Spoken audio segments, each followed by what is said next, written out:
नमस्कार मेरे प्यारे साथियों, आप लोगों के बीच फिर हाजिर हूँ। आपका अपना दिनेश खाड़ समर्पित। और आज मैं लेकर के आया हूँ बहुत इजी टॉपिक। अगर इसमें अपन थोड़ी सी लापरवाही बरतते हैं तो गलतियाँ बढ़ने के चांसेस बढ़ जाते हैं। देखिए किस तरह से और टॉपिक है। आज अपने टॉपिक का नाम लिखते हैं अपन। सबसे पहले आज का अपना टॉपिक रहेगा odd man out. Odd man out यानी विजातीय जो हैं उसे अलग करना, विजातीय को छांटना, विजातीय को छांटना। ठीक है, चलिए आज का अपना टॉपिक रहेगा ऑड मैन आउट यानी विजातीय को छांटना। यह टॉपिक बहुत इजी है, इसके प्रश्न बहुत इजी आते हैं, लेकिन अगर अपन थोड़ी सी भी लापरवाही कर देते हैं तो फिर गलत होने के चांसेस बढ़ जाते हैं। तो क्यों ना अपन इन प्रश्नों को पूरे 100% सही करने का प्रयास करें। चलिए देखते हैं किस तरह से प्रश्न आते हैं। विजातीय का मतलब क्या है? देखिए पहले इसका अर्थ अपन समझ लेते हैं। वि प्लस जातीय यहाँ पर शब्द बनता है। जातीय का मतलब होता है, आप यहाँ से एक वर्ड ले सकते हैं जाति, और जाति को अपन एक ग्रुप नाम दे सकते हैं। यानी एक अपन ये बात कर सकते हैं कि जो भी आपको प्रश्न दिया जाएगा, आप जानते हैं यहाँ पर अपने सारे के सारे प्रश्न ऑब्जेक्टिव आते हैं। यानी एक प्रश्न में 4 ऑप्शन होते हैं। उन 4 ऑप्शन में से 3 प्रश्न तो एक जाति के होंगे और एक की जाति कुछ अलग होगी। जी हाँ, बिल्कुल ऐसा। बहुत इजी टॉपिक है, इसे आप बातों में सीख लेंगे, और एक बार जब इसको अच्छी तरह से सीख लेंगे आप, तो फिर गलतियाँ होने के चांसेस बिल्कुल न के बराबर हो जाएंगे। यानी आप कभी भी गलत नहीं करेंगे। लेकिन शर्त क्या रहेगी? इसको हल्के में न लें, हल्के में किसी को नहीं लेना। बाकी आंसर कौन देगा? रीजनिंग रटने की चीज़ नहीं है, समझने की चीज़ है। प्रश्न से पूछेंगे बोल भाई बता क्या आंसर आएगा, तो बताएगा 3 बार। देखते हैं कौन सा प्रश्न है। बात क्या है? विजातीय को छांटना। विजातीय में से अपने 2 शब्द देखे, पहला है वि, दूसरा है जाति है। ठीक है, उसके बाद जाति जातीय से निकलता है जातीय। जाति की बात करते हैं, ग्रुप की बात होती है। यहाँ पर जो प्रश्न आपको मिलेगा उसमें 4 ऑप्शन होंगे, उनमें से 3 ऑप्शन जो होंगे वो एक ही ग्रुप के होंगे, या तीनों की जो कुछ ना कुछ में एक समानता होगी और एक होगा जिसमें असमानता होगी। यानी तीनों का तो एक ही संबंध होगा, लेकिन एक का अलग संबंध यहाँ पर होता है। तो देखिए किस तरह से प्रश्न यहाँ पर बनते हैं। मैं पहला प्रश्न देता हूँ उदाहरण के तौर पर। जैसे मान लो कि मैं यहाँ पर एक प्रश्न दे देता हूँ। प्रश्न नंबर 1, निम्न में से विजातीय को छांटिए। निम्न में से विजातीय को छांटिए। ऑप्शन है पहला, जैसे मान लो कि पहला ऑप्शन अपन ने दे दिया यहाँ पर गाय। ये मैं इसको पहले की जगह ए लिख देता हूँ। ए ऑप्शन है गाय, बी ऑप्शन है बकरी, और सी ऑप्शन यहाँ पर देता हूँ मैं भैंस, और डी ऑप्शन देता हूँ यहाँ पर मैं मछली। और यहाँ पर ये जो भी इसमें भरना है वो चीज़ देख लें आप। यहाँ पर देखिए प्रश्न बहुत इजी हैं, इस टॉपिक भी बहुत इजी है, इसलिए प्रश्न भी बहुत इजी दिया गया है। प्रश्न में किस प्रकार की गलतियाँ अपन कर देते हैं, देखिए। निम्न में से विजातीय को छांटिए, यहाँ पर आपको क्या मिलेगा? विजातीय को छांटिए, और इसका अगर यहाँ कुछ लिखा होता है असंगत को छांटिए, ऐसा अगर कुछ लिखा होता है तो नीचे लिखा आएगा यहाँ पर ऑड मैन आउट, यानी ऑड मैन शब्द आपको वहाँ पर मिल जाएगा। हालांकि आप ऑप्शन देखकर भी समझ सकते हैं कि प्रश्न किस टॉपिक से हैं या प्रश्न में करना क्या है। चलिए यहाँ पर विजातीय को छांटना है, तो सभी को अगर मैं आपसे प्रश्न करता हूँ कि बताइए यहाँ पर आंसर क्या होगा, तो आपका आंसर डायरेक्ट यहाँ पर डी बैठ रहा होगा कि सर आपका आंसर डी आएगा। इस प्रश्न का आंसर क्या है? डी है। लेकिन अगर सर ने यहाँ पर यूँ लिख दिया क्यों या फिर कैसे आएगा, तो कुछ बंदे होंगे जो देख के कि नहीं सर देख सोचना पड़ेगा। अब देखिए यहाँ पर क्या होता है, जब मैं आपसे अगर तर्क वितर्क की बात करता हूँ, यहाँ पर रीजनिंग है या तार्किक सत्य का परीक्षण होता है अपना, तो यहाँ पर अगर मैं तर्क वितर्क की बात करता हूँ कि आपने डी आंसर दे दिया, ठीक है मान लेता हूँ डी आंसर है, लेकिन आपने डी आंसर किस आधार पर दिया, तो आधार की मैं बात करूँगा, यानी क्यों से यहाँ सवाल खड़ा करूँगा कि क्यों या फिर कैसे। तो फिर यहाँ पर जितने भी विद्यार्थी होंगे सबके अलग अलग तर्क होंगे। देखिए अलग अलग तर्क कैसे हो सकते हैं, तर्क कितने भी हों, विचार कितने भी हों, आंसर एक आता है। वो एक आंसर किस तरह से आएगा, देखिए पहला तर्क मेरे मतानुसार मैं दे सकता हूँ कि मैंने यहाँ पर डी आंसर क्यों लगाया, इसका कारण क्या रहा। गाय जो हैं, बकरी जो हैं, भैंस जो हैं और मछली जो हैं, इन चारों में से गाय, बकरी और भैंस तीनों धरातल पर रहते हैं। कहाँ रहते हैं ये? धरातल पर, यानी धरती पर रहते हैं। कहाँ रहते हैं ये? धरती पर रहते हैं। जबकि मछली कहाँ पर रहती हैं? जल पर रहती हैं।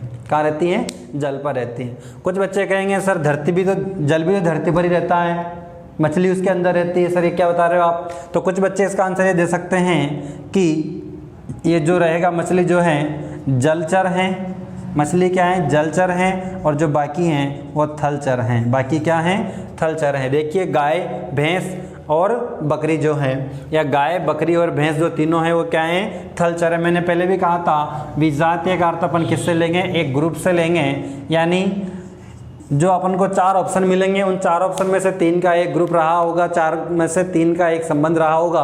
वो 4 में से 3 का क्या संबंध है कि भैंस, गाय और बकरी तीनों के तीनों क्या हैं? थलचर हैं, यानी तीनों का संबंध किससे है? थल से है। तो यहाँ पर इस तरह से इसका आंसर आ जाता है। कुछ साथी इसका आंसर ये भी दे सकते हैं कि यहाँ पर गाय, बकरी और भैंस तीनों चारा खाते हैं। तीनों क्या करते हैं? चारा खाते हैं, यानी घास इनका मुख्य भोजन है। क्या है इनका मुख्य भोजन?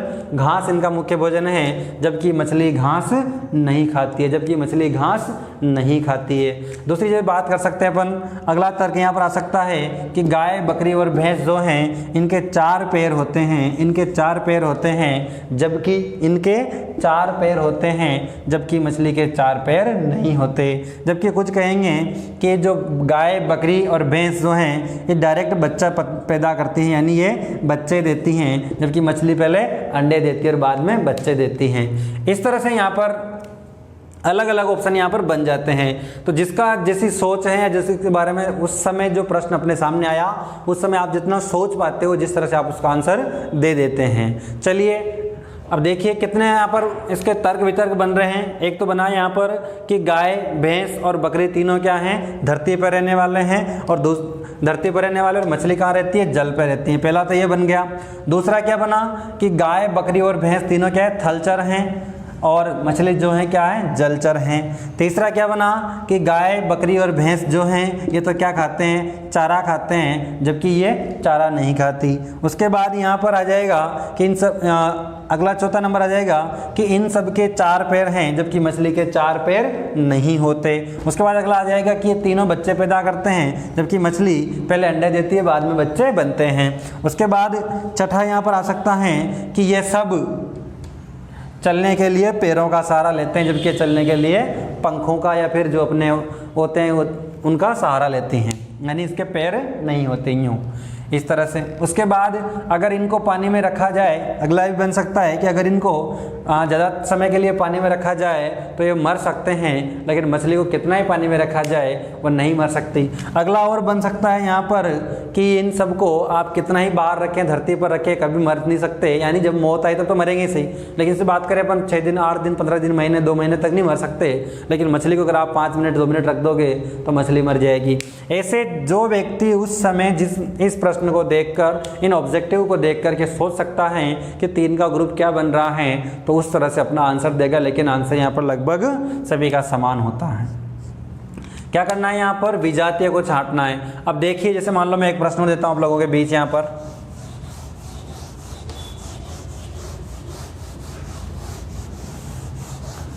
अगला प्रश्न है प्रश्न नंबर 2। निम्न में से अलग पद कौन सा है? निम्न में से अलग पद कौन सा है? देखिए अ, ब, स और द। देखिए यहाँ पर 2, 4, 6 और 9, 2, 4, 6 और 9, और यहाँ पर आंसर देख लीजिए। यहाँ पर आंसर आप देख लीजिए।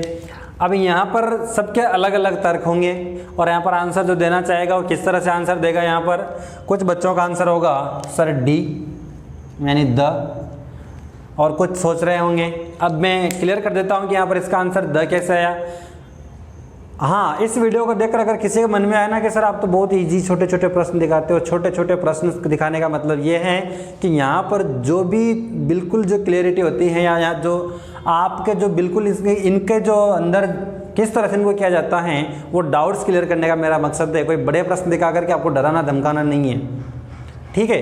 तो इस तरह से यहाँ पर देखिए, निम्न में से अलग पद कौन सा है, इनमें से अलग पद कौन सा होगा, 2, 4, 6 और 9। इनमें अलग कैसे हैं, अलग 9 कैसे दिखा आपको कि 2, 4, 6 और 9। यहाँ पर 6 भी तो अलग हो सकता है, 9 ही क्यों अलग हैं। देखें, जो 2 हैं, 4 हैं और 6 हैं, इसमें एक तर्क यहाँ पर बैठता है कि ये तीनों सम संख्या हैं। तीनों क्या हैं, सम संख्या हैं, जबकि 9 क्या हैं, विषम संख्या हैं। ये तो क्या है, तीनों का एक ग्रुप क्या बनता है, सम संख्याओं का, जबकि क्या बनती है, विषम संख्या। कुछ साथियों का तर्क रहेगा कि 2, 4 और 6 इनमें +2 हो रहा है, +2 हो रहा है, लेकिन जो 9 है इसमें +3 हो रहा है, इसमें +3 हो रहा है। कुछ साथी ये भी कह सकते हैं कि सर यहाँ पर जो दिया गया है 2, 4 और 6, ये जो दिया गया है यानी ये क्रमागत सम है, क्रमागत सम संख्या है, क्रम से सम है 2, 4, 6, जबकि क्रमागत 8 संख्या 8 आती हैं, लेकिन उसकी जगह क्या है, यहाँ पर 9 है, इसलिए भी अलग है। तो जो प्रश्न आपने देखा, उस प्रश्न को देखने के बाद जो भी तर्क आप कर सके, जो आपके मस्तिष्क में उभर कर सामने आया, या इन चारों में आपने जो अंतर देखा, उसके आधार पर आपने इसका आंसर दे दिया। अगर अपन इसको हल्के में लेते हैं कि हाँ यार ये ऐसे ऐसे होगा, अगर अपन इसको दोहरे मन से या तिहरे मन से नहीं सोचते, यानी एक से अधिक कारण अपन नहीं निकाल पाते, हो सकता है अपना प्रश्न गलत भी रहा हो। तो क्या करेंगे, जब भी ऐसे प्रश्न आएंगे विजातीय छांटने वाले, तो इन प्रश्नों में ध्यानपूर्वक ऑप्शन को देखना है और देखने के बाद 4 में से 3 का एक ग्रुप होता है और एक यहाँ पर अलग होता है, उस अलग को छांटना है। उसे क्या कहा जाता है, ऑड मैन आउट कहा जाता है। तो चलिए आगे देखते हैं। ये तो मैंने एग्जाम्पल के तौर पर आपको कुछ क्वेश्चंस दिए कि इस तरह से यहाँ पर प्रश्न आते हैं। अब अपन टाइप की बात कर लेते हैं, किस तरह के प्रश्न यहाँ पर आ सकते हैं। देखिए, जब भी अपन इनकी टाइप की बात करेंगे कि किस तरह से यहाँ के प्रश्न आ सकते हैं या कितने प्रकार के प्रश्न यहाँ पर आएंगे, तो पहले तो यहाँ पर आ सकते हैं वर्णमाला से प्रश्न आ सकते हैं, यहाँ पर वर्णमाला से, जैसे ABCD करके जो अपने अल्फ़ाबेट होता है उस अल्फ़ाबेट से यहाँ पर प्रश्न आ सकते हैं। दूसरे यहाँ पर आ सकते हैं अंकों से प्रश्न आ सकते हैं, जो मैंने आप लोगों के बीच दिए। अंकों का मतलब यहाँ पर संख्या से आ सकते हैं, अंकों या संख्या की बात नहीं की जाएगी, कुछ संख्या आ सकती है या कुछ अंक यहाँ पर आ सकते हैं। उसके बाद यहाँ पर शब्द आ सकते हैं, ठीक है। शब्द वाला जो जाल है ये बहुत बड़ा है। ये शब्द यानी जो अपन सारे के सारे प्रश्न आएंगे, जैसे मैंने गाय बकरी भैंस लेगा, सब शब्दों में आ जाएंगे पूरे के पूरे। तो जो वर्णमाला वाले होते हैं, अंकों वाले होते हैं, जो शब्दों वाले होते हैं, इन प्रश्नों में 3 तो आपको एक समान मिलते हैं, तीनों में कोई ना कोई समानता होती है और चौथे में थोड़ा अंतर होता है। यहाँ पर वो चीज़ आपको देखनी होती है। देख ले एक बार फिर, ऑड मैन जो छांटना है अपन को, जब ऑड मैन आउट जो करना है वो किस तरह से अपन करेंगे। यहाँ पर आपको एक प्रश्न मिलेगा, उसमें 4 ऑप्शन होंगे, 4 में से एक यहाँ पर थोड़ा अलग दिखेगा, उस अलग को अपन को छांटना है। ऐसे आपके पास जो भी कोई गाइड रही हो, चाहे वो लक्ष्य की हो, राय की हो, चाहे कोई सी भी गाइड हो आपके पास, उस गाइड में आपको इस टॉपिक से जुड़ी हुई बहुत सारी जानकारी मिलेगी कि भाई ये तो ये करते हैं, ये ऐसे हैं, ऐसे हैं, ऐसे। उनको आप रट लें, पढ़ लें, याद कर लें। याद करने के बाद आपका जो प्रश्न करने के जो कौशल है आपका, वो ज़्यादा विकसित हो जाएगा, या कौशल जो प्रश्न करने की क्षमता है वो आपके यहाँ पर बढ़ जाएगी। चलिए पहले मैं आपको वर्णमाला से दिखा देता हूँ, वर्णमाला से किस तरह से है। एक प्रश्न वर्णमाला का रखता हूँ आप लोगों के सामने में। प्रश्न नंबर 3 रख देता हूँ, 2 पन्ने कर लिए थे। प्रश्न नंबर 3 है, प्रश्न नंबर 3 है, निम्न में से अलग कौन सा है, निम्न में से अलग कौन सा है। ये मैं ABCD कर देता हूँ, A, B, C और D। देखिए यहाँ पर लिखा हुआ है,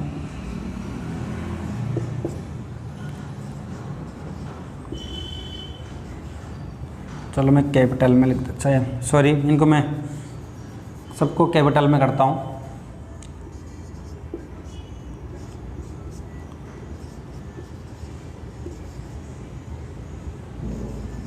देखिए निम्न में से अलग छांटे अल्फ़ाबेटिक वाला जो आ रहा है किस तरह से आएगा, निम्न में से कौन सा अलग है, तो यहाँ पर दिया हुआ है ऑप्शन ए तो दिया हुआ है BY, ऑप्शन बी है CX, ऑप्शन बी है CX, ऑप्शन सी है DW और ऑप्शन डी है PQ। तो यहाँ पर अलग कौन सा है वो आपको तय करना है। अब किस तरह से करना है कि आपने अंकों में देख लिया था, शब्दों में देख लिया था, लेकिन यहाँ पर जो अल्फ़ाबेटिक है उसमें किस तरह से करना है, क्या चीज़ इसको बदलना कैसे है। अब देखिए जो 4 ऑप्शन दिए गए हैं उनमें से 3 तो एक मैंने पहले कहा था विजातीय में क्या होगा, 3 का तो एक ग्रुप रहा होगा और 3 में से एक अलग रहेगा और जो अलग है वो अपना आंसर होगा। तो यहाँ पर किस तरह से आप देख पाते हैं, देखिए अब यहाँ पर जो दिया गया है आप उसको किस तरह से देखते हैं, तो कुछ बच्चे इसको देखेंगे कि सर इसमें आंसर क्या होगा, किस तरह से अपन देखें। तो मैंने कहा था जब भी अल्फ़ाबेट का नंबर आएगा सबसे पहले अपन क्या करेंगे, नंबर लगाएंगे। क्या करेंगे, नंबर लगाएंगे। तो नंबर लगा लेते हैं अपन पहले यहाँ पर 2, 25, 3, 24, 4, 23 और 16 और 17। अब जब भी आप नंबर लगा लेंगे तो आपका जो प्रश्न करने का जो रवैया है, जो प्रश्न करने का जो आपका विधि है वो बहुत आसान हो गई और प्रश्न का आंसर आपको जल्दी से मिल जाएगा। सर जल्दी से मिल जाएगा, बिल्कुल हाँ जल्दी से मिल जाएगा। अब देखिए यहाँ पर 2, 25 देख रहे हैं आप, 3, 24 देख रहे हैं, 4, 23 देख रहे हैं, 16, 17 देख रहे हैं, तो आपको कुछ यहाँ पर देखने को मिला होगा। तब देखिए कुछ बच्चे किस तरह से इसका आंसर, जैसे मान लो कि मैं डी इसका आंसर सही लगा देता हूँ। अब प्रश्न के अपन जाँच करते हैं कि प्रश्न सही है या गलत। देखिए पहले बच्चे ने तर्क किया कि सर इसका आंसर डी आएगा। मैंने कहा क्यों आएगा, कैसे आएगा, उसने आंसर दिया सर ए, बी और सी जो ऑप्शन है इसमें जो पहला वर्ण है ABC का जो पहला वर्ण है उसका यानी अंक 1 अंक है, उसमें 1 अंक है, यानी 1 से 9 तक की बात की गई। यहाँ पर 1 अंक है, अंक कितने उसमें 1 अंक है। जैसे मान लो कि 2, 3 और 4, जबकि इसमें क्या है 2 अंक हैं। पहले ने तर्क दिया, ठीक है। दूसरे से मैंने कहा कि बताइए कैसे आया, तो उसने कहा कि सर यहाँ पर जो हैं पहले प्लस दूसरे वर्ण का योग कितना हो रहा है, 2 + 25 बराबर 27, 3 + 24 बराबर 27 और 4 + 23 बराबर 27। जबकि देखो यहाँ पर इनका कितना हो रहा है, 6 और 7 कितने होते हैं, 6 6 12 और 1 13 का 3 हासिल का लगा 1 और 2 और 1 3, यानी 33 हो रहे हैं। 16 + 17 कितने हो रहे हैं, 33 हो रहे हैं। इस कारण सर इसका आंसर क्या आ जाएगा, डी आ जाएगा। चलिए बहुत अच्छी बात। मैंने तीसरे बच्चे से पूछा, चलिए बताइए आपने इसका आंसर डी किस आधार पर लगाया, क्यों लगाया आपने, तो उसने बोला कि सर यहाँ पर जो पहला ऑप्शन है उसमें एक दूसरे के विपरीत हैं, यानी पहले ए, बी और सी तीनों में क्या है, एक दूसरे के विपरीत हैं, जबकि इसमें विपरीत नहीं होकर के क्रमागत हैं, जबकि इसमें विपरीत नहीं होकर के क्या है, क्रमागत हैं। उसके बाद मैंने चौथे बच्चे से कहा बताओ किस तरह से आपने इसका आंसर दिया, इसका आंसर डी कैसे आया, तो उसने यहाँ पर कहा कि सर यहाँ पर जो हैं ये जो अंक दिए गए हैं बी, सी और डी, यानी ऑप्शन ए, बी और सी तीनों में जो पहला अंक है वो बिल्कुल क्रम से हैं, 2, 3 और 4, जबकि डी वाले में 5 आना चाहिए था लेकिन 5 ने आकर के 16 हैं, इसलिए यहाँ पर डी अलग है। मैंने क्या कहा, प्रश्न एक ही रहेगा, उस प्रश्न का आंसर भी एक ही रहेगा, लेकिन उसको सॉल्व करने का, उसके प्रति तर्क वितर्क करने का अपना नज़रिया अलग अलग होगा। उस समय जो व्यक्ति जिस तरह से सोच पा रहा है उसका आंसर वो उसी तरह से देगा। देखिए प्रश्न वही आप लोगों के सामने है, निम्न में से अलग कौन सा है, छांटिए BY, DW, CX और PQ। तो मैंने क्या कहा, जब भी अल्फ़ाबेट से जुड़ा हुआ प्रश्न आएगा तो आप सबसे पहले क्या करेंगे, नंबरिंग लगाएंगे, उन पर कौन सा लेटर को क्या कहा जाता है या कितने नंबर पर आता है वो नंबर आप यहाँ पर लगा लेंगे। जब आप इनके नंबर लगा लेंगे तो आपके प्रश्न जो होंगे उसके आपका प्रश्न का आपका आधा आंसर मिल जाएगा, यानी आपका प्रश्न आधा सोल यहाँ पर हो गया, 50% सोल यहाँ पर हो जाता है। तो देखिए अब यहाँ पर इजी क्या बन जाता है, किसी बच्चे ने आंसर दे दिया डी। मैंने पहले बच्चे से पूछा कि बताइए बेटा आपने ये डी आंसर क्यों दिया, उसने कहा सर यहाँ पर जो है पहला वर्ण जो है यानी ए, बी और सी जो तीनों का पहला वर्ण होगा वो क्या है, सिंगल अंक में है, यानी 1 से लेकर 9 तक, यानी जैसे मान लो 10 आने के बाद 2 अंक बन जाते हैं, ठीक है, 10 आने के बाद 2 बन जाते हैं, 1 और 0, फिर 11 के बाद 2 बढ़ जाते हैं, तो 10 से पहले यानी 9 तक के जो हैं वो सिंगल अंक में है। तो यहाँ पर सर सब में सिंगल अंक है लेकिन इसमें डबल अंक है, ठीक है, किसे भी दिया आपने मान लिया आपका आंसर यहाँ पर सही है। दूसरे से पूछा भैया बताओ आपने कैसे इसका आंसर ये दिया, तो उसने कहा सर यहाँ पर पहले और दूसरे का योग कितना हो रहा है 27, यानी जहाँ पर दो लेटर लिखे हुए हैं इन दोनों लेटर्स का योग क्या हो रहा है 27, यहाँ भी 27, यहाँ भी 27, लेकिन यहाँ पर 27 नहीं हो रहा, इसलिए इसका आंसर ये आ रहा है। चलो शाबाश, आपका भी आंसर बैठ रहा है। ये कह रहा है यहाँ पर अगले की बात करते हैं, तो कि ऑप्शन ए और बी सी जो है यहाँ पर एक दूसरे के विपरीत लिखे हैं। बी का विपरीत वाई होता है और वाई का विपरीत बी होता है। सी का विपरीत एक्स होता है और एक्स का विपरीत सी होता है। डी का विपरीत डब्ल्यू होता है, डब्ल्यू का विपरीत डी होता है, लेकिन पी का क्यू नहीं होता, क्यू का पी नहीं होता। तो सर इस तरह से यहाँ पर है। चलिए शाबाश। उसके बाद अगले से पूछा बताइए, तो उन्होंने कहा सर ए और बी और सी जो हैं इनमें जो पहले अंक हैं वो क्रमागत है, बिल्कुल क्रम से हैं, 2 3 4 5 से गिनती जो आती हैं उस तरह से लिखे हुए हैं, जबकि चौथे वाले में 5 आना चाहिए था लेकिन 5 नहीं आकर के 16 है। प्रश्न वही है, ऑप्शन वही है, आंसर वही है, लेकिन आंसर को सोल्व करने के जो तरीके हैं वो 4 बच्चों से अगर मैंने पूछे तो चारों के अलग अलग आया, यानी चारों का सोल्व करने का जो तरीका था वो अलग अलग था, लेकिन आंसर तो सबका समान था। इसी तरह के यहाँ पर बहुत प्रश्न आपको मिलते हैं जिनमें आपको विजातीय को छांटना होता है, अलग उनको करना होता है। चलिए जैसे एक प्रश्न और देखते हैं अपन।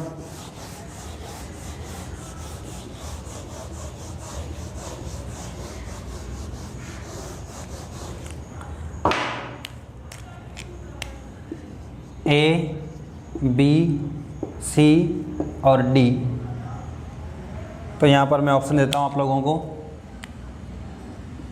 64, 36। ये लो साहब, ये प्रश्न है अंकों वाला। निम्न में से अलग कौन सा अलग छांटिए। अब यहाँ पर अलग जो छांटना है किस तरह से आप अलग छांटेंगे इसे, तो यहाँ पर तो 3 अंक हैं, यहाँ पर 3 अंक हैं, यहाँ पर 2 ही अंक है, यहाँ पर भी 2 ही अंक हैं। सर ने तो बोला था कि 3 का एक ग्रुप होगा, यहाँ तो 2-2 के ग्रुप बन रहे हैं, क्या किया जाए, किस तरह से यहाँ पर आगा। तो अब यहाँ पर देखिए मैंने क्या कहा, जो प्रश्न दिया गया है उसको सोचने के तरीके, एक तरीके से नहीं इसे कई तरीके से सोचिए आप। जो प्रश्न दिया हुआ है उस प्रश्न का आंसर लाने के लिए आप उसको कई तरीके से देखिए, कई आप अपना दृष्टिकोण बदल बदल कर देखिए, आपको कहीं ना कहीं उसका आंसर आप यहाँ से ले पाएंगे। अब जो लिखा हुआ है 144, 172, 36 और 64, अब यहाँ पर मेरे हिसाब से मुझे जो मिल रहा है वो क्या मिला हुआ है कि यहाँ पर 3 अंक हैं, यहाँ पर 3 अंक है, यहाँ पर किस तरह से अपन इसको करेंगे। अगर जैसे मान लो कि मैं 6 और 3 करके इनको योग 9 कर देता हूँ, 6 4 करके इनका योग 10 कर देता हूँ, 7 2 9 और 1 इसका योग में 10 कर देता हूँ, और 4 4 8 और 1 करके इसका योग में 9 कर देता हूँ। फिर भी यहाँ पर मेरा तर्क नहीं बैठ रहा, इन दोनों का योग भी 10 हो रहा है जबकि इन दोनों का योग भी 10 हो रहा है। सर ने तो कहा था 3 का एक ग्रुप मिलेगा, 3 का ग्रुप कहाँ मिल रहा है, तो ग्रुप 2-2 का बन रहा है। 4 4 8 और 1 9 और 2 7 9 और 1 10, 3 और 6 9, 6 4 10। सर यहाँ पर तो आपने बोला था 3 का एक ग्रुप बनेगा और 2 का एक ग्रुप बनेगा, यानी 3 और 1 सॉरी 3 का एक ग्रुप बनेगा और 1 अलग से रहेगा। तो यहाँ पर तो ऐसा तो कुछ मिल ही नहीं रहा, या तो फिर आप यहाँ पर ऐसे करते कि यहाँ पर 5 कर देते, ताकि मैं क्या करता इनको इसका 10 बना देता, और 10 बनने के बाद इसका आंसर दे देता भाई यहाँ पर सी सही है।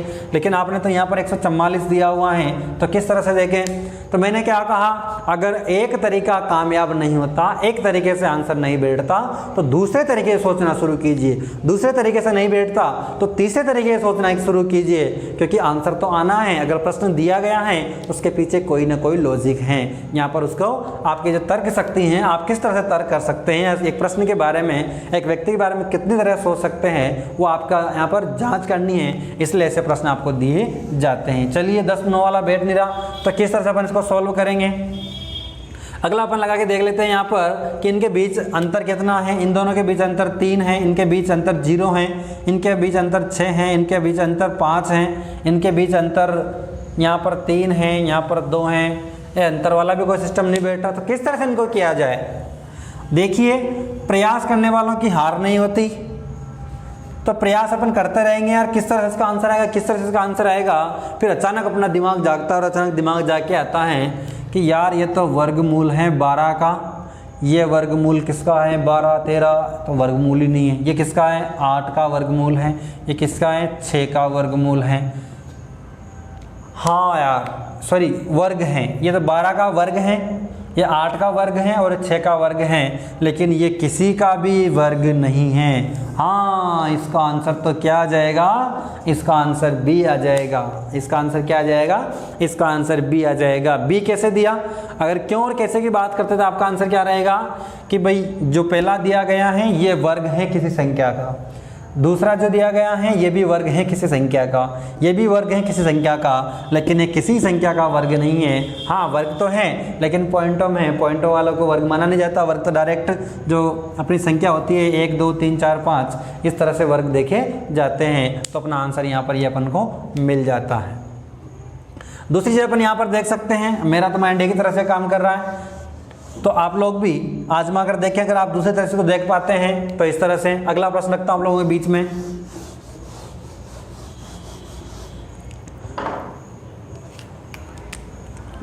Option A, B, C, D. किताब, पेन, कॉपी, यानी जो रजिस्टर होता है अपना वो वाला कॉपी, यहाँ पर जो लिखा हुआ है, उसके बाद यहाँ पर लिखा होगा बैग। अब देखिए यहाँ पर विजातीय को छांटिए, अलग को छांटिए। अलग किस तरह से निकालना है, विजातीय कैसे छांटना है। किताब है, पेन है, कॉपी है, बैग है। सर यहाँ तो सारे के सारे पढ़ने में काम आते हैं, सारे के सारे एक विद्यार्थी के पास होते हैं। तो तीनों चीज़ें किसके पास होती है, एक विद्यार्थी, चारों चीज़ें जो एक विद्यार्थी के पास होती हैं। लेकिन आपने तो कहा था 3 का एक ग्रुप रहेगा और 1 का एक ग्रुप रहेगा, ऐसा तो यहाँ पर मिला नहीं सर। तो देखिए मैंने क्या कहा, जब आप एक तरीके से नहीं सोच पाते तो दूसरे तरीके से सोचना शुरू कीजिए। दूसरे से नहीं मिल पाता तो तीसरे सोचना शुरू कीजिए, चौथे सोचना शुरू कीजिए। यानी आप यहाँ पर बार बार अपने जो बदलने का अपना जो सोचने का जो तरीका है उसको बदलते हुए आप सोचने का प्रयास कीजिए। अब यहाँ पर देखिए किताब जो है, कॉपी जो है, पेन जो है, बैग जो है, अब यहाँ पर इनसे अलग किसको छांटे, अगर अपने किताब को अलग छांटते हैं तो पेन, कॉपी, बैग, या फिर पेन को अलग छांटते हैं तो किताब, कॉपी, बैग, या बैग को अलग छांटते तो कॉपी, पेन। समझ में नहीं आ रहा हो क्या रहा है, क्या आएगा इसका आंसर। तो वहाँ पर आपको आपा नहीं खोना। मैंने क्या कहा, अगर एक तरीके से आप नहीं सोच पा रहे हैं तो दूसरे तरीके से सोचना शुरू कीजिए। दूसरे से नहीं सोच पा रहे हैं तो तीसरे सोचना शुरू कीजिए। नहीं सोच पाए अपन, ठीक है, अगले तरीके से सोचते हैं अपन किस तरह से इसका आंसर आ सकता है। तो यहाँ पर देखिए जो किताब होती हैं यानी से पुस्तक बोलते हैं, जो पेन होता है जो लिखने में काम आता है, कॉपी जो होती है जिसमें लिखा जाता है। यानी अगर किताब से देखकर पेन की सहायता से कॉपी में लिखते हैं, ठीक है, किताब में देखकर पेन की सहायता से कॉपी में लिखते हैं, तीनों का एक ग्रुप बन जाता है और बैग एक अलग चीज़ हो जाती है। तो ये बैग अलग हो सकता है क्या। दूसरा अपना माइंड काम करता है यहाँ पर कि जो किताब हैं, यानी मैं लिखता हूँ शॉर्ट में, जो किताब हैं, पेन है और जो कॉपी हैं, तीनों को बैग के अंदर रखा जाता है, तीनों को बैग के अंदर रखा जाता है। चौथा ऐसा हो सकता है कि जब विद्यार्थी कक्षा में बैठा हो तो उसको ए, बी और सी तीनों की सख्त ज़रूरत होती है, जबकि बिना बैग के भी काम चल सकता है, बिना बैग के भी काम चल सकता है। यानी किसी भी तरह से जब आपने सोचा, 3 तरह से सोच लिया, तो तीनों का आंसर आपको यहाँ पर क्या मिलता है, तीनों में आपको बी यानी डी जो है वो अलग मिलता है, यानी बैग आपको यहाँ पर अलग मिल जाता है। यानी वही बात वापस, जो भी प्रश्न आपको दिया जाएगा उस प्रश्न को आप अलग अलग तरीके से सोचेंगे किस तरह से उसको सॉल्व करना है। या जो आपको 4 ऑप्शन दिए गए हैं उनमें से 3 समान हैं और 1 अलग है, तो कौन सा अलग है, ठीक है। चलिए साथियों, ऐसे ही आपको बहुत सारे प्रश्न मैं यहाँ पर लिखता हूँ और उनको आपके सामने सॉल्व करके दिखाऊंगा। उसके साथ साथ आपको मैं एक सजेस्ट करना चाहता हूँ कि जो आपके पास कोई भी गाइड रही हो, जो भी गाइड आपके पास हो, चाहे गाइड नहीं हो, चाहे पुरानी हो, कंटेंट होती है, चाहे किसी भी बुक की रही हो, तो आप उस कंटेंट को देखें, पढ़ने का प्रयास करें, समझने का प्रयास करें। अगर आपको फिर भी कोई डाउट आता है, आप उसे सॉल्व नहीं कर पाते हैं, तो आप मुझे व्हाट्सअप कर सकते हैं, जो नंबर दिया गया है नीचे, अपनाइए जहाँ तक है। बाकी फिर आगे का क्या होगा आपको भी नहीं पता और मुझे भी नहीं पता। चलिए, ये यहाँ तक तो हो गया। इसको एक बार फिर से रिपीट कर देता हूँ मैं। विजातीय का मतलब क्या है, आपको 3 ऑप्शन समान मिलेंगे और 1 ऑप्शन आपको अलग मिलता है।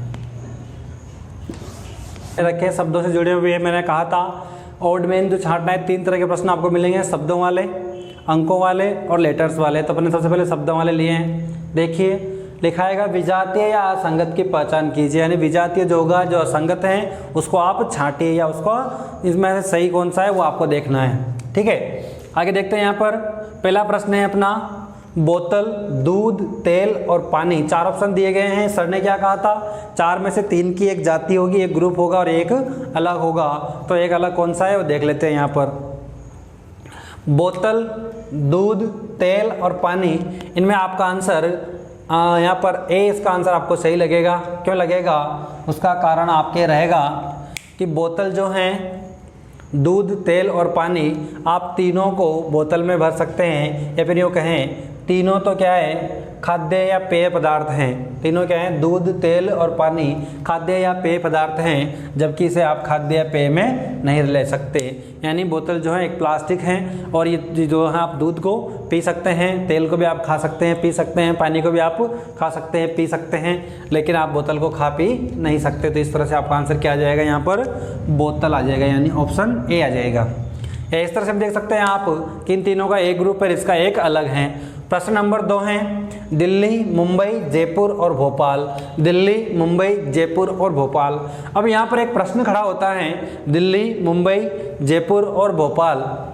तो यहाँ पर दिल्ली भी राजधानी है, मुंबई भी राजधानी है, जयपुर भी राजधानी है, भोपाल भी राजधानी है। सर आपने तो कहा था 3 का एक ग्रुप बनेगा और एक अलग रहेगा। अलग है तो मामला समझ में नहीं आ रहा, क्या कैसे आया है। दिल्ली, मुंबई, जयपुर और भोपाल, यहाँ पर आपको अलग मिलेगा, उसका आंसर होगा ए यानी दिल्ली अलग रहेगी, दिल्ली राजधानी नहीं है। सर क्या बात कर रहे हो, हम तो शुरू से पढ़ते आ रहे हैं दिल्ली राजधानी है। मैं कहता हूँ दिल्ली राजधानी नहीं है। सर क्या बात कर रहे हो आप, गलत पढ़ा रहे हो मैं। जी हाँ, आपको गलत नहीं, सही पढ़ा रहा हूँ। दिल्ली राजधानी है, लेकिन दिल्ली किसकी राजधानी है, देश की राजधानी है, जबकि तीनों मुंबई, जयपुर और भोपाल क्या हैं, राज्य की राजधानी है। ध्यान रखने की बात है। सही आंसर देने का तरीका क्या रहेगा, दिल्ली किसी देश की राजधानी है, जबकि मुंबई, जयपुर और भोपाल क्या है, राज्य की राजधानी है, इसलिए आपका आंसर ए आ जाएगा। ठीक है, अगला देखते हैं, जून, अप्रैल, नवंबर, मार्च। सर यहाँ तो 4 महीनों के नाम दिए गए हैं, महीनों में कैसे अलग निकालेंगे। जी हाँ, महीनों में अलग निकालने का क्या करेंगे, जब भी आपको महीनों को अलग करना होगा तो महीनों का सीधा तो रहेगा कि आप या तो इनका क्रम देखिए। पहला आंसर तो क्या रहेगा आपका आंसर निकालने का तरीका कि यदि क्रम से लिखे हुए क्या, जनवरी, फरवरी, मार्च, अप्रैल, मई, जून, जुलाई, ऐसे क्रम से लिखे हुए हैं क्या, तो आपको 3 क्रम से मिलेंगे और एक अलग मिलेगा। ठीक है, क्रम का मतलब आगे पीछे कहीं हो सकता है, लेकिन अगर उसी एक को हटाने के बाद तीनों एक क्रम में आ जाने चाहिए। इस तरह से अगर क्रम वाला यहाँ पर बैठता है क्या, जून, अप्रैल, मार्च, अप्रैल, मई, जून, अगर क्रम बैठने से मान लो अपन नवंबर को हटा देते हैं तो मार्च, अप्रैल, यहाँ पर मई होता, तब जाके क्रम वाला बैठता।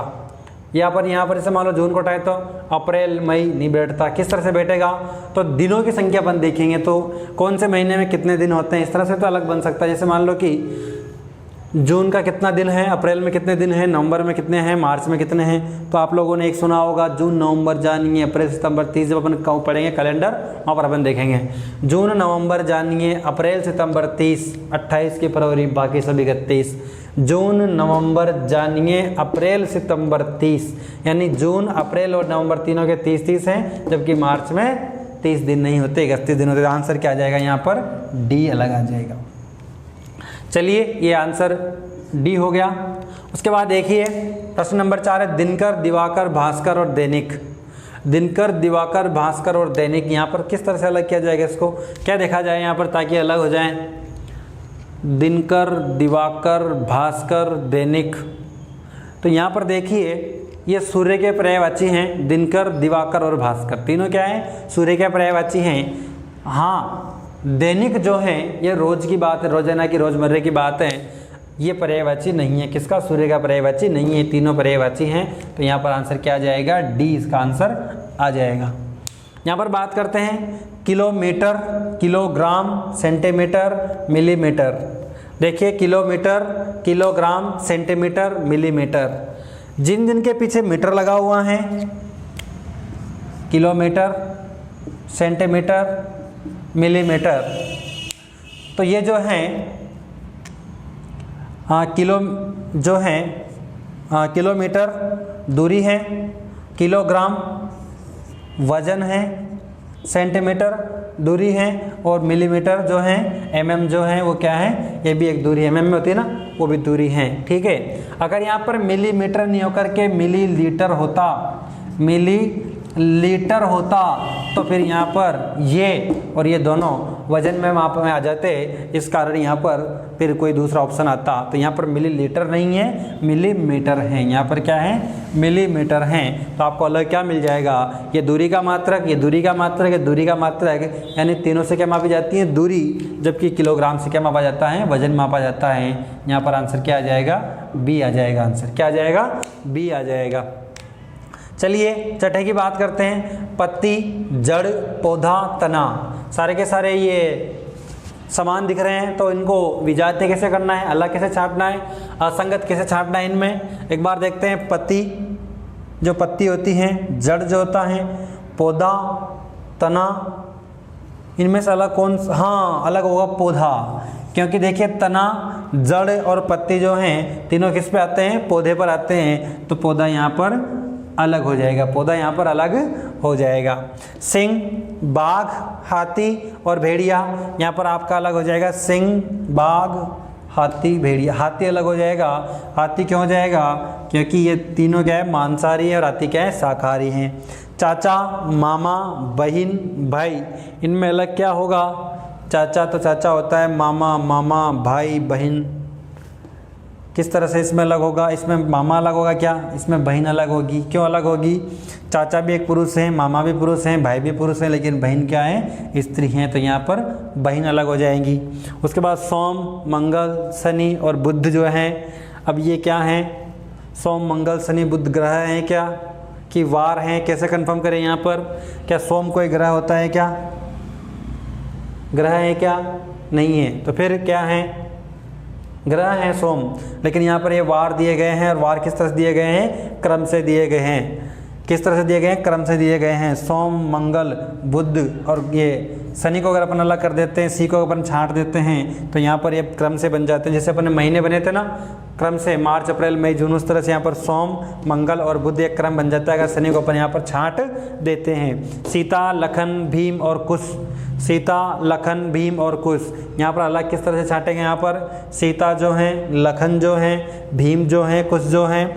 यहाँ पर भीम अलग होगा क्योंकि जो तीनों हैं वो तो क्या हैं, रामायण के पात्र हैं, सीता, लखन और कुश, यानी लखन को जानते हो राम लखन, सीता को जानते हो सीताराम, और कुश जो हैं लव कुश, यानी लव का बड़ा भाई है कुश। तो यहाँ पर अलग क्या आ जाएगा, सी यहाँ पर अलग आ जाएगा। यानी यूँ कह सकते हैं अपन कि भीम के अलावा जो बाकी तीन बचे, ये तीनों के तीनों क्या हैं, रामायण के पात्र हैं, जबकि भीम जो है किसका पात्र है, महाभारत का पात्र है। ठीक है, चलिए मैं इनको रफ कर देता हूँ। मैंने यहाँ पर 5 प्रश्न तो दिए हुए हैं अल्फ़ाबेट वाले और 5 दिए हैं अंकों वाले। किस तरह से इन प्रश्नों को अपन सोल्व करते हैं, तो अपन देखना क्या है, यहाँ पर जो 4 ऑप्शन दिए गए हैं उन 4 में से 3 ऑप्शन तो अपन को एक ग्रुप के मिलते हैं और एक अलग मिलता है। इससे मान लो 4 ऑप्शन है तो 3 का ग्रुप तो एक होता है और एक अलग होता है। ऐसा नहीं कि हमेशा डी होगा, हो सकता है बी भी अलग हो सकता है, वो सी भी अलग हो सकता है, वो ए भी अलग हो सकता है, लेकिन 3 का एक ग्रुप बनता है और एक अलग होता है। इस तरह से अपन को देखना है। अल्फ़ाबेट का पहला प्रश्न देखते हैं अपन, P Q S B C D X Y Z T U V. अब यहाँ पर अलग किस तरह से करना है, अलग कौन सा होगा, सबसे पहले आप क्या करेंगे, मैंने कहा था नंबर लगा लेंगे, पी 16 17 और ये 19, 2 3 4। उसके बाद ये यहाँ पर हैं 24 25 और 26, और यहाँ पर हैं 20 21 और 22। अगर आपने इस तरह से यहाँ पर अंक लगा लिए हैं तो आपको पता लग गया कि कौन सा अलग है। यहाँ पर ये वाला यहाँ पर अलग हो जाएगा। 2 3 4 क्रम से हैं, 25 26 24 25 26 ये भी क्रम से हैं, टी यू वी यानी 20 21 22 ये भी क्रम से हैं, लेकिन यहाँ पर 16 17 और 18 ने आकर क्या आ रहा है, 19 आ रहा है। तो ऐसे बारीकी को आपको बहुत बारीकी से इनको देखना है और इनके आंसर आपको सही लगाने हैं। देखिए यहाँ पर पी क्यू, इसकी जगह अगर अपना आर पढ़ लेते हैं तो अपना कन्फ्यूजन बढ़ जाएगा। तो साथियों जो भी दिए जाते हैं उनको आप अच्छे से पढ़ें और पढ़ने के बाद एक बार उनके ठंडे मन से सोचें, उसके बाद प्रश्न को सॉल्व करें। बहुत से बच्चे क्या करते हैं, इस एस की जगह यहाँ पर यदि आर पढ़ लेते हैं, जैसे मान लो है तो यस, लेकिन सामने वाले ने आर पढ़ लिया पी क्यू आर, तो 16 17 और 18 यहाँ पे कंटिन्यू हो गया, 2 3 4 तो 24 25 26 20 21 22 यहाँ पे सारे के सारे कंटिन्यू है तो फिर अलग कौन सा होगा, तो फिर वो दिमाग लगाएगा, इस तरह से निकालेगा कि 2 3 4, हाँ ये तीनों सिंगल डिजिट में हैं जबकि डबल डिजिट में हैं, और वो यहाँ पर बी लगा करके आ जाएगा। हो सकता है एग्जामिनर इसको गलत भी मान ले, तो इसको सावधानी पूर्वक पढ़े। तो यहाँ पर दिया गया है, यहाँ पर एस दिया गया है, इसलिए गलत क्या हो जाएगा यहाँ पर, यानी ए गलत हो जाएगा, यानी सही आंसर क्या हो जाएगा अपना ए, और तीनों का एक ग्रुप बन जाएगा, ये ग्रुप से बाहर हो जाता है। ठीक है, इसकी बात करते हैं MN, FU, IR, XY जो लिखा हुआ है, इसमें किस तरह से अपन को सही निकालना है, 3 का एक ग्रुप कैसे बनेगा और एक अलग कैसे होगा, वो यहाँ पर देखिए आप किस तरह से। यहाँ पर MN, FU, IR, तो मैंने क्या कहा, जब भी लेटर्स से जुड़ा हुआ प्रश्न आएगा आपके रीजनिंग में कहीं भी आए तो आप क्या करेंगे, अंक लगाएंगे, सबसे पहले उनका अंक बाहर लिखेंगे। तो यहाँ पर इसका बन जाएगा 13, इसका बन जाएगा 14, इसका बन जाएगा, यप का कितना बन जाता है 6, इसका बन जाता है 21, इसका बन जाएगा 9, इसका बन जाएगा 18, इसका बन जाएगा 24, इसका बन जाएगा 25। जब भी आपने अंक लगा लिए तो अंक लगाने से आपके प्रश्न का 50% हिस्सा सोल्व हो गया है, यानी आपका आधा प्रश्न सोल्व हो गया है। 13, 14, 6, 21, 9, 18, 24, 25। सर यहाँ पर आपने आधा हिस्सा सोल्व कर लिया, लेकिन मैं तो अभी तक समझ में नहीं आधा हिस्सा सोल्व कैसे हुआ, क्या करें, किस तरह से, बैठ नहीं रहा सर। देखिए यहाँ पर जो दिया गया है XY 24, 25, यानी ये कंटिन्यू है। IR इनके बीच में स्पेस है, इनके बीच में भी स्पेस है, इनके बीच में भी स्पेस है, फिर भी सर बैठ नहीं रहा, कैसे बैठेगा, इसका बैठाने का तरीका है। 24, 25 कंटिन्यू है, जो IR है इनके बीच में कितने का अंतर है वो आप देख लें, इनके बीच में कितने का अंतर देख लें, इनके बीच में कितने का अंतर है, तो सर इन दोनों में अंतर ज़्यादा है, इसमें तो अंतर कम है, फिर क्या करें, तो हाँ सर एक चीज़ ध्यान है अपन को, ये क्या है, एक दूसरे के अपोजिट हैं, यानी M का अपोजिट N और N का अपोजिट M होता है, F का अपोजिट U और U का अपोजिट F होता है, I का अपोजिट R और R का अपोजिट I होता है। यानी यहाँ पर ये देख सकते हैं अपन कि इन दोनों का योग 27 हो रहा है, इन दोनों का योग 27 हो रहा है, इन दोनों का योग 27 हो रहा है, लेकिन इन दोनों का योग 27 नहीं हो रहा, इसलिए इसका आंसर क्या आ जाएगा, इसका आंसर डी आ जाएगा। आया यहाँ तक, चलिए आगे देखते हैं। तीसरा ADF, DFH, FHJ, HIJ, यहाँ पर अलग कौन सा होगा, तो आपस क्या करेंगे, आप नंबर लगाएंगे, इनके नंबर किस तरह से लगेंगे, 2, 4 और F का कितना हो जाता है 6, 2, 4, 6, 2, सॉरी यहाँ आ जाएगा इसका 4, 6, 8, इसका आ जाएगा 6, 8, J का कितना होता है 10, यहाँ पर आ जाएगा 8, 9 और 10। और जब आपने नंबर लगा लिए तो आपने डायरेक्ट आंसर निकाल लिया, 2, 4, 6, 4, 6, 8, 6, 8, 10, 8, 9, 10। तो यहाँ पर क्या है, सब में 2 2 का स्पेस है, यानी 2, 4, 6, 2 2 का गैप है, एक अंक छोड़कर एक अंक लिखा हुआ है, लेकिन इसमें क्या है, कंटिन्यू लिखे हुए तीनों के तीनों, तो इसका आंसर क्या आ जाएगा, डी इसका आंसर आ जाएगा। इस तरह से आप देख लेंगे। यहाँ पर देखिए ABYZ CLOX DEARMIRN, क्या किसी के मीनिंग है, कोई वर्ड है, कोई शब्द हैं, समझ नहीं आ रहा, क्या करें, क्या किस तरह से। तो मैंने क्या कहा, जब एक रास्ता बंद हो जाता है तो ईश्वर दूसरे कई रास्ते खोल देता है। तो जब अपन को ये समझ में नहीं आ रहा, दूसरा तरीका देखते हैं अपन। हाँ, यहाँ पर एक कॉमन बैठेगा, यहाँ पर थोड़ा दिमाग लगाने की आवश्यकता होगी, लेकिन यहाँ पर डायरेक्ट मेरे को दिख रहा है कि B और Y दोनों का तो क्या होता है, B का 2 और Y का 25, दोनों का योग क्या हो रहा है 27, और A और Z इसका 1 इसका 26, इन दोनों का क्या हो रहा है 27, यानी इन दोनों का 27 और इन दोनों का 27, इन दोनों का 27, इन दोनों का 27, इन दोनों का 27, इन दोनों का 27, यानी जो अंदर के वर्ण हैं 2 उन दोनों का 27 है, जो बाहर के 2 हैं उनका 27 है। तो यहाँ पर तो सही है, इन दोनों का 13 और 14 करके 27, IR इसका करके भी 27, लेकिन यहाँ पर E और A, E का तो कितना होता है 5, A का होता है 3 का 6 हो रहा है, इसका 18, इसका 5, इसका 4, 18 और 4 कितने होते हैं 22 इसका हो रहा है। तो यहाँ पर मिस्टेक कौन सा कर रहा है, C वाला, इसलिए आपका आंसर क्या आ जाएगा C। बाकी सबका योग 27 27 हो रहा है, अंदर का और बाहर वाले का। यहाँ पर देख लेते हैं ACE GIK BCE EGI, यहाँ पर ये हो रहा है। तो किस तरह से इसको देखना है, AEE। अब देखिए A का कितना रहेगा 1, C का कितना रहेगा 3, E का कितना रहेगा 5, G का कितना रहेगा 7, I का कितना रहेगा 9, K का कितना रहेगा 11, उसके बाद B का कितना रहेगा 2, C का कितना रहेगा 3 और ई का कितना रहेगा 5, ई का कितना रहेगा 5, 7 और 9। अब यहाँ पर देखिए कि आपको अलग कौन सा मिल रहा है, तो अलग देखिए यहाँ पर ए सी ई 1 3 5 7 9 11 2 3 5 5 7 9। यहाँ पर एक छोड़ के एक लिखा हुआ है, एक छोड़ के एक लिखा हुआ है, एक छोड़ के एक नहीं लिखा हुआ, एक छोड़ के एक लिखा हुआ है। इस तरह से ये अलग हो जाएगा। या फिर यूँ कहें इन सारे में जितने भी सब में विषम विषम हैं, लेकिन इसमें एक अंक क्या है सम दिया गया है, 2 अंक क्या होता है सम होता है, इसलिए इसका आंसर क्या आ जाएगा सी आ जाएगा। आया यहाँ तक? चलिए आगे देख लेते हैं, अंकों वाली बात करते हैं। अंकों का पहला प्रश्न है 10, 100, 1000 और 200। यहाँ पर अलग कौन सा होगा? इसमें 1 है, इसमें 2 हैं, इसमें 3 हैं, इसमें भी 3 हैं। तो यहाँ पर इसको अलग किस तरह छांटा जाएगा?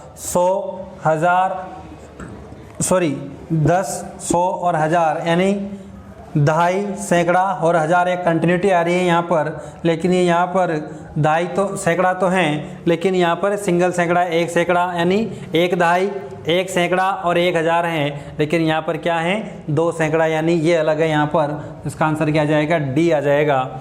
100, 64, 175, 169।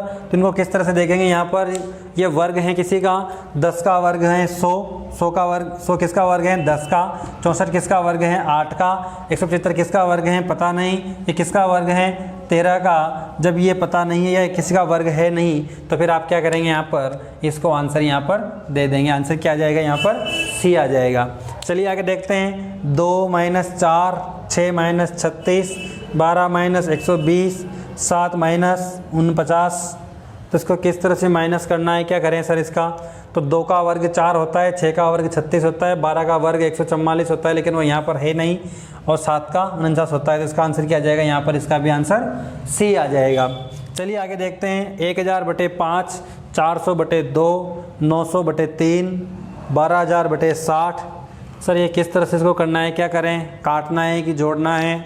अंकों को देखते हैं। 1 2 3 4, इसमें 2 हैं, इसमें 2 हैं, इसमें 5 हैं। तो अगर किसी में 3 होते तो भी बात ठीक थी, लेकिन क्या करें, किस तरह से करें? तो इनको अपन काट के देखते हैं एक बार। अगर अपन 5 से काटेंगे तो किस तरह से कटेगा? 5 दूआ 10 और 2 0, तो कितना आ जाएगा आंसर 200। इसको अपन काटेंगे तो कितना आ जाएगा 200। इसको अपन काटेंगे तो कितना आ जाएगा 3 3 9 यानी 300। इसको अपन काटेंगे 0 से 0, उसके बाद 6 दूआ 12 और 2 0 यानी यहाँ पर आ जाएगा 200। हाँ ये आ गया, इसमें भी 200, इसमें 200, इसमें 200। अलग क्या आ रहा है यहाँ पर सी, तो इसका आंसर क्या आ जाएगा सी, इसका 300 आ रहा है। यहाँ पर देखिए 5 7 9 और 11 तीनों क्रमागत हैं। जी हाँ बिल्कुल क्रमागत है, लेकिन इसमें अलग कैसे करें? ये तो विषम है, तीनों 5 विषम है, ये भी विषम है, ये भी विषम है, ये भी विषम है। फिर यहाँ पर आपने तो कहा था सर 3 का 1 मिलेगा और 1 का अलग करना पड़ेगा, किस तरह से वो आएगा यहाँ पर? लेकिन अगर अपन इसको विषम नहीं देख करके भाज्य के रूप में देखते हैं तो अपना आंसर आसान हो जाएगा। 5 क्या है अभाज्य हैं, 7 क्या है अभाज्य हैं, 11 क्या है अभाज्य हैं, लेकिन 9 क्या है भाज्य हैं। 9 क्या है भाज्य हैं। 9 में 3 का भाग चला जाता है। भाज्य संख्या किसे बोलते हैं? जिसमें खुद के अलावा किसी और का भाग नहीं जाता, अभाज्य कहलाती हैं। जिसमें एक कर जाता है ये सब में, जिसमें खुद का और 1 के अलावा किसी और का भाग चला जाए, उसे क्या बोलते हैं अपन? भाज्य संख्या बोलते हैं। तो 9 में 1 का जा रहा है, 9 का जा रहा है और 3 का जा रहा है, तो ये क्या हो जाएगी भाज्य। इसलिए इसका आंसर क्या आ जाएगा सी आ जाएगा।